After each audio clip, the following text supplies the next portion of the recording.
à tous, bienvenue sur ce podcast. Je m'appelle Fergie Parada, je suis consultante en marketing des paiements et j'accueille aujourd'hui Diane qui vient nous parler du sujet des paiements. Bonjour Diane. Salut Fergie, oui je suis également consultante marketing dans les paiements et l'objectif c'est vraiment de comprendre les applications concrètes sur le marché des paiements pour pouvoir demain mieux accompagner nos clients dans la démocratisation des cryptoactifs. C'est très intéressant, je vois que ce sujet il prend de plus en plus d'ampleur. J'ai lu l'autre jour sur AD News un article qui parlait justement d'une carte bancaire qui voulait nous faire gagner des bitcoins pour chaque achat. Oui, aujourd'hui en fait des acteurs privés et même des banques historiques se penchent sérieusement sur la question des cryptoactifs, des stablecoins et des cryptoactifs. Ouais, je constate honnêtement que les usages se multiplient, que les initiatives se diversifient et que ces nouvelles formes de paiement, en fait, deviennent de plus en plus courants. J'ai vu aussi dans les rapports 2025 de Gemini qu'un quart de la population mondiale utilise et détient aujourd'hui déjà des cryptos. Mais concrètement, c'est quoi les cryptoactifs et quelle est leur vraie valeur ajoutée?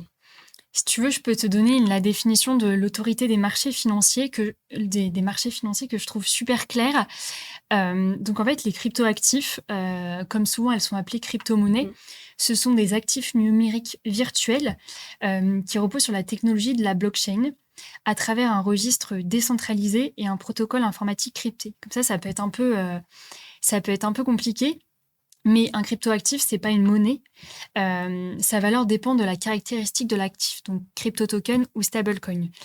Et l'avantage, c'est que c'est rapide, sécurisé et que tu n'as pas besoin d'intermédiaire. Donc finalement, c'est un réseau décentralisé, donc il y a moins de frais. Et tout à l'heure, tu me parlais justement de démocratisation. Pourquoi tu penses que ça arrive que maintenant? Bah, je pense qu'aujourd'hui, la régulation, elle avance.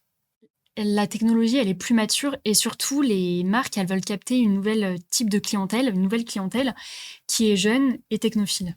D'accord, donc on peut se dire qu'aujourd'hui, ce n'est plus réservé à des experts ou des geeks. Là, on vise finalement plutôt un public beaucoup plus large. Oui, c'est ça et je sais pas si tu as vu l'info, dernièrement, de Klarna, qui se prépare à intégrer une offre crypto, dans ses services pour finalement leur faire une place dans leur écosystème. En fait, je pense que finalement, tous les acteurs du marché voient ces actifs numériques comme, un levier de croissance, un levier de diversification et pas simplement comme un effet de mode, en fait.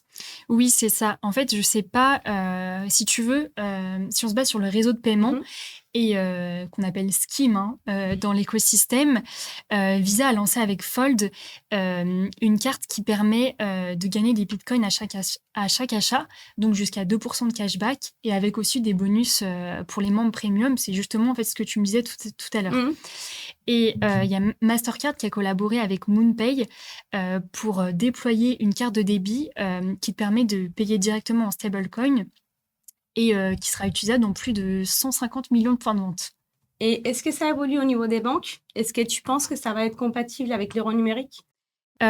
Oui, donc je pense que tu dois connaître, la banque multinationale britannique, Standard Chartered, Mmh. qui s'est associée avec des acteurs qui sont spécialisés en technologie blockchain et qui s'apprête à lancer un stablecoin qui sera adossé au dollar hongkongais. Et l'objectif, c'est vraiment de s'inscrire dans le futur cadre réglementaire du stablecoin Bills et tout en favorisant finalement, l'inclusion financière. Et la Banque centrale européenne, elle va proposer un stablecoin qui est particulier, donc l'euro numérique, je pense que tu es hyper familière avec ça. Donc vraiment le but, c'est de digitaliser les pièces et les billets et de proposer aux citoyens européens une version électronique de la monnaie qui est émise par la banque centrale. Donc si je comprends bien, l'objectif est d'avoir une alternative publique aux initiatives privées comme les stablecoins C'est ça. pour garder une souveraineté monétaire européenne. Donc entre initiatives, privées et projets publics, finalement, les lignes bougent progressivement. Finalement, oui, en fait, ce qu'on croyait réservé à un petit cercle d'initiés, ça structure, à grande échelle maintenant. Et est-ce qu'au niveau du retail, tu penses que le fait d'ajouter ces cryptos numériques, dans les parcours d'achat, ça représente un vrai levier de croissance pour les marques? Oui, je pense qu'aujourd'hui, c'est vraiment une vraie opportunité parce que ça permet, d'explorer de nouveaux territoires de marque, mais aussi de répondre à des attentes, des consommateurs qui évoluent. Comme je te le disais tout à l'heure, on touche ici des consommateurs qui sont plus jeunes, qui sont plus connectés et qui attendent des services innovants, transparents, mais aussi à forte valeur ajoutée.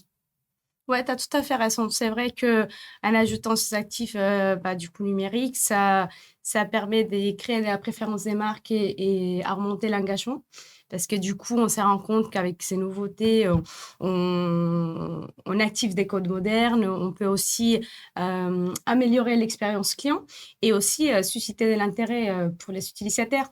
Mais du coup, pour eux, ça change quoi? En fait, je pense que maintenant, on passe d'une expérience qui est plus interactive, puisqu'on a retravaillé les programmes de fidélité qui avant étaient gagnés en points traditionnels, qui maintenant sont gagnés en crypto. Donc l'expérience, elle est finalement plus fluide et plus intuitive, où les barrières techniques à l'entrée, elles sont levées. Alors là, tu m'as donné beaucoup d'informations, mais si on devait résumer tout ça en quelques mots, tu dirais quoi? Finalement, c'est un sujet, c'est vrai que je t'ai donné beaucoup d'informations, mais c'est un sujet en mouvement qui mobilise plusieurs acteurs, Mmh. puisqu'on a d'abord les institutions réglementaires et les banques qui s'organisent entre elles pour proposer des choses qui s'invitent dans les usages du quotidien. On a les schemes. Et les fintechs qui proposent des offres qui sont concrètes et qui sont visibles, et le retail qui a une vraie opportunité pour se positionner face à des consommateurs qui sont de plus en plus avertis. Bon, en tout cas, une chose est sûre, c'est qu'on n'est plus à se demander s'il faut y aller, mais comment faire pour vraiment, accélérer l'adoption des cryptos. En tout cas, merci Diane pour toutes ces informations. Vraiment, ça m'aide à mieux appréhender, toutes ces nouveautés. Mais avec plaisir, mais de toute façon, tu me parlais de la plateforme AD News.